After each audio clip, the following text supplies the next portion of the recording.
Bonjour tout le monde et heureux de vous retrouver encore sur cette nouvelle vidéo dans laquelle on va essayer de voir comment se fait le calcul de la vanne et du tir. La vanne, c'est en fait la valeur actuelle nette et le tir représente le taux interne de rentabilité. Donc quand est-ce qu'on utilise ces deux méthodes-là? Elles sont bien sûr utilisées dans le calcul prévisionnel lié aux investissements, ou bien liés à la rentabilité des investissements. Donc elles permettent de savoir aujourd'hui si l'investissement serait rentable dans le futur ou non. Voilà, donc sans rentrer dans le détail, on va essayer de voir un exemple dans lequel on va calculer la vanne ainsi que le tir. Donc pour cela, ils ont donné, ou bien on a un exemple d'un investissement de 600. Bon, j'ai pris des montants simples pour simplifier les calculs. Un investissement de 600 qui a une durée de vie de 3 ans et qui dégage les FNT suivants, ou bien les flux nets de trésorerie suivants. Autrement dit, les recettes nettes futures du projet. Donc la première année, on a un FNT de 205, la deuxième année, un FNT de 240, et la troisième année, un FNT, ou bien un flux net de trésorerie de 350. Ensuite, ils ont donné aussi le taux d'actualisation. Voilà, donc il s'élève à 10%.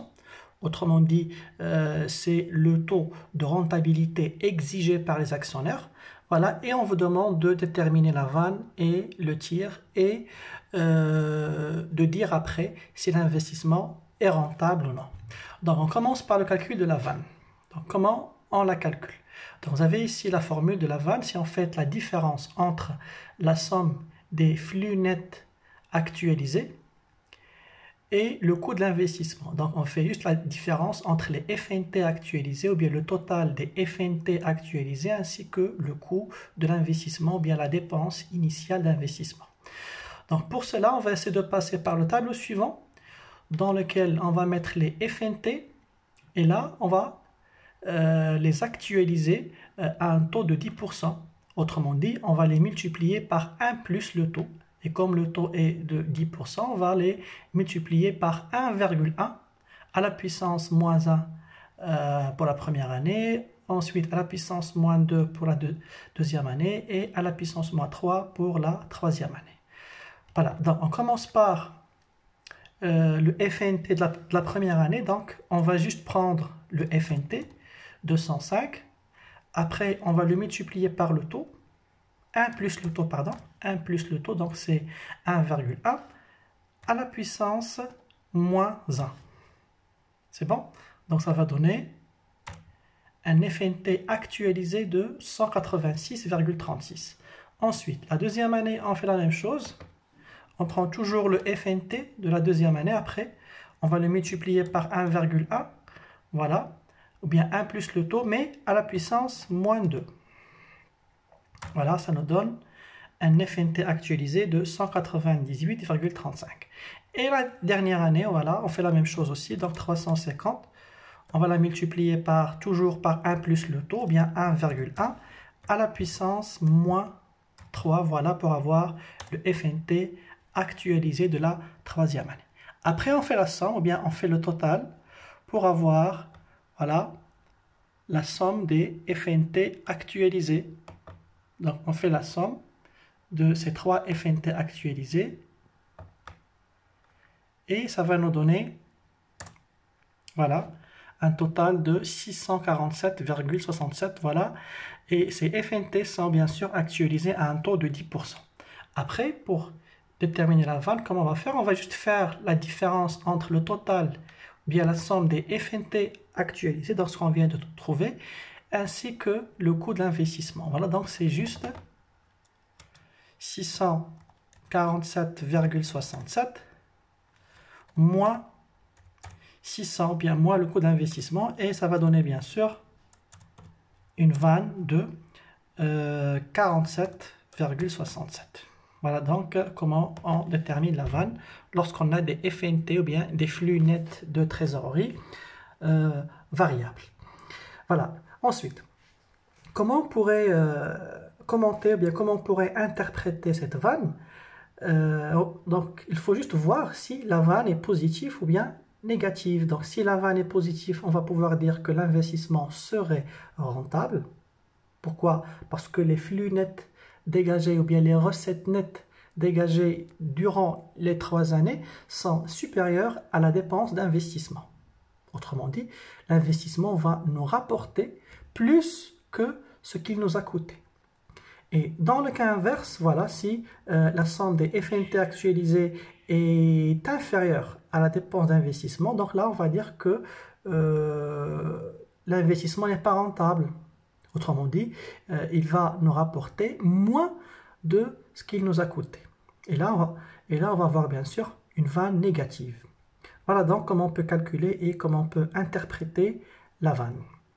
Ensuite, après on passe au calcul du tir. Donc le tir, on va essayer de le chercher par ce qu'on appelle le tâtonnement. Comment ça? Donc on va tâtonner ou bien on va choisir différents taux qui sont proches de 10%. Voilà. Et une fois on trouve un total de FNT égal au coût d'investissement, donc là le taux qui va nous permettre d'avoir cette égalité-là, c'est en fait le tir, ou bien c'est le taux interne de rentabilité. Pourquoi? Parce que le tir, c'est le taux qui réalise l'égalité entre les FNT actualisés et le coût de l'investissement. Autrement dit, c'est le taux d'actualisation correspondant à une vanne nulle. Voilà, donc comment on va faire pour chercher le tir? On a dit, on va choisir n'importe quel taux qui est proche bien sûr de 10% et qui est bien sûr supérieur à 10%. Pourquoi? Pour avoir un total de flux nets de trésorerie qui sont égaux à 600. Autrement dit, qui sont égaux au coût de l'investissement. Donc on va essayer avec un taux de 11% par exemple. Donc 1 plus 11%, ça nous donne 1,11. Voilà, parce qu'on doit multiplier par 1 plus t à la puissance moins n pour pouvoir actualiser les FNT lorsqu'elles sont variables, ou bien lorsqu'ils sont variables. Donc on fait la même chose, ou bien on fait le même calcul comme ce qu'on avait fait au niveau du premier taux. Donc on prend toujours le FNT, 205 multiplié par 1 plus t, ou bien 1 plus 11%, donc c'est 1,11 à la puissance moins 1.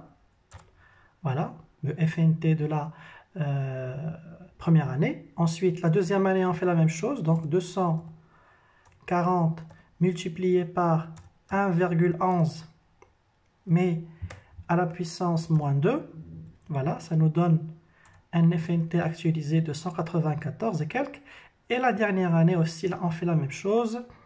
Voilà, donc c'est 350 000 multiplié par 1,11 à la puissance moins 3.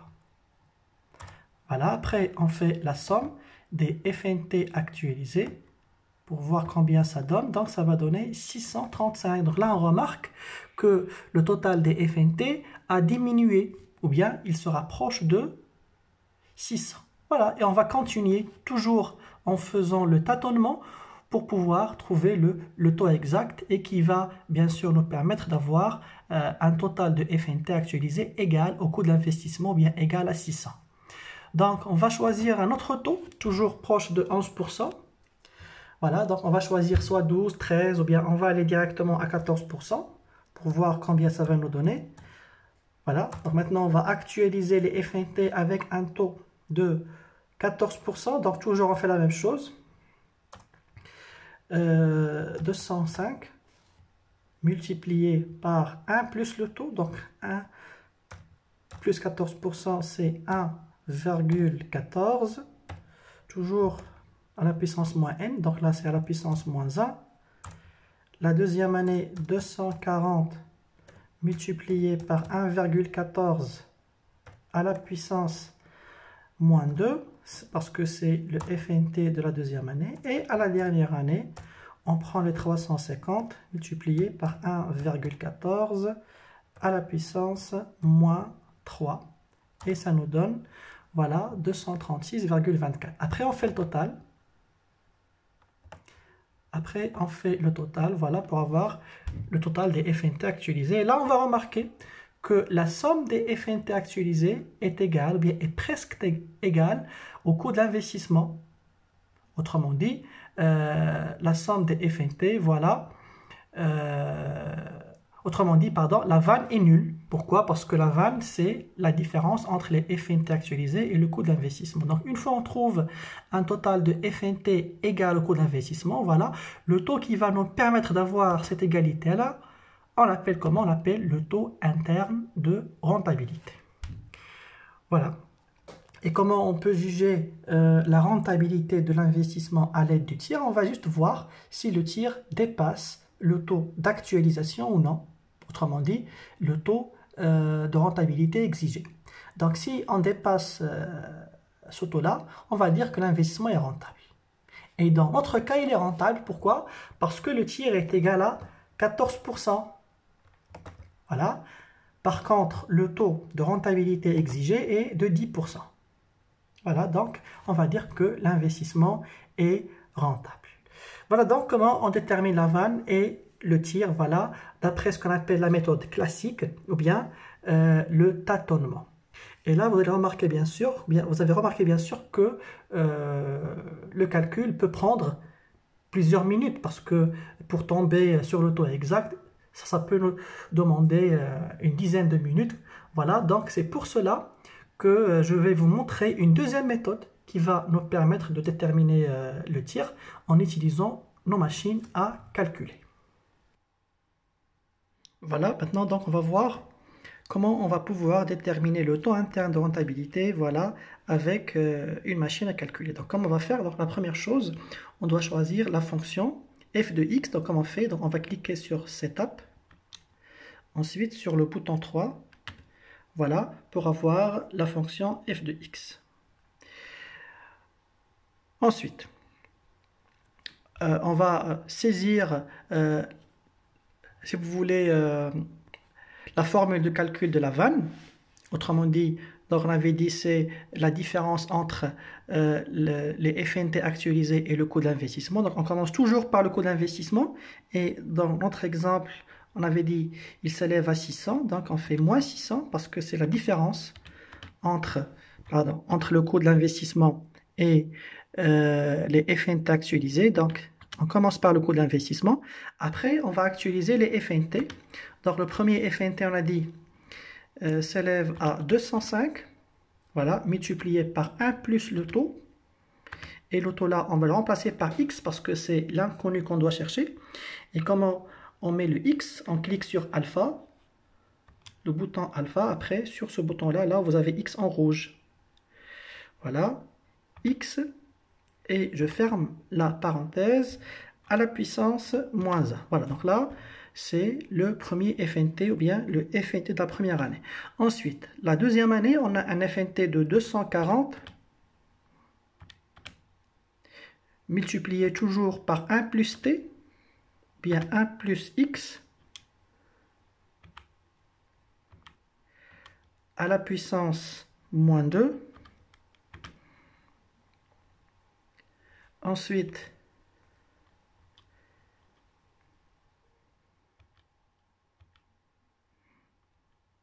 la troisième année, on a un FNT de 350,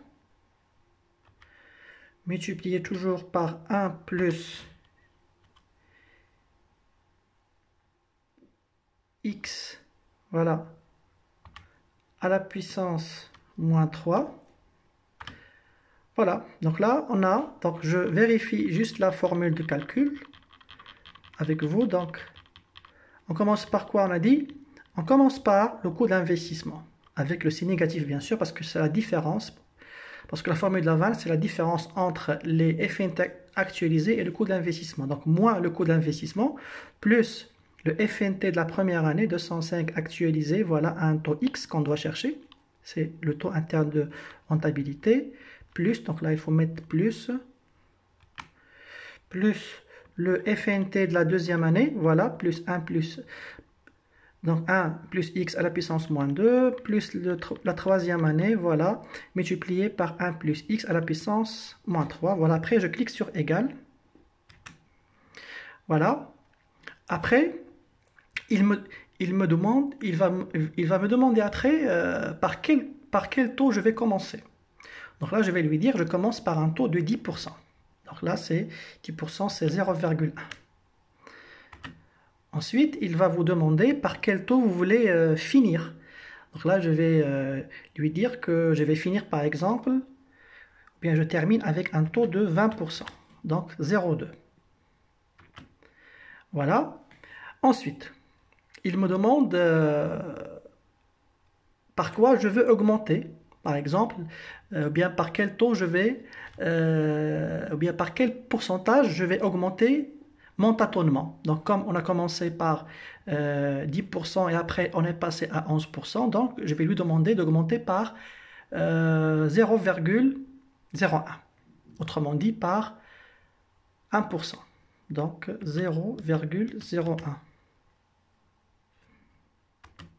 Voilà, et je clique sur égal après. Ça prend un peu de temps pour faire le calcul de la table. Et voilà, et là vous allez remarquer que lorsque le taux est de 10%, voilà, la différence est de 47. Voilà, c'est ce qu'on avait trouvé ici dans le calcul. Voilà, donc si on prend bien sûr le total des FNT actualisés moins le coût d'investissement, on va trouver une différence de 47. Voilà, donc c'est avec un taux de 10%, c'est 47. Ensuite, avec un taux de 11%, on va trouver une différence entre les FNT actualisés et le coût d'investissement de 35. Et là, vous allez remarquer qu'à chaque fois que le taux augmente, voilà, la différence diminue. Donc 12%, 13%, on a juste une différence de 11. Et là, au niveau de 14%, on va trouver une différence à peu près de 0, donc si on va arrondir, donc c'est 0,14, une différence de 0,14, voilà, entre la somme des FNT actualisés et le coût d'investissement. Et si on prend un taux de 15%, voilà, on va avoir un montant négatif de moins 10,13. Donc là, on va s'éloigner du coût d'investissement. Donc le taux le plus proche, c'est un taux de 14% parce qu'il va nous donner juste une différence de 0,74 si on arrondit bien sûr. C'est bon? Et c'est la même chose qu'on avait trouvé en faisant le tâtonnement. Donc une différence ici de 0,94, voilà, entre la somme des FNT actualisés et le coût d'investissement. Voilà donc comment on peut calculer le tir à la fois en faisant le tâtonnement à l'aide d'un tableau ou bien en utilisant bien sûr nos machines à calculer. Voilà.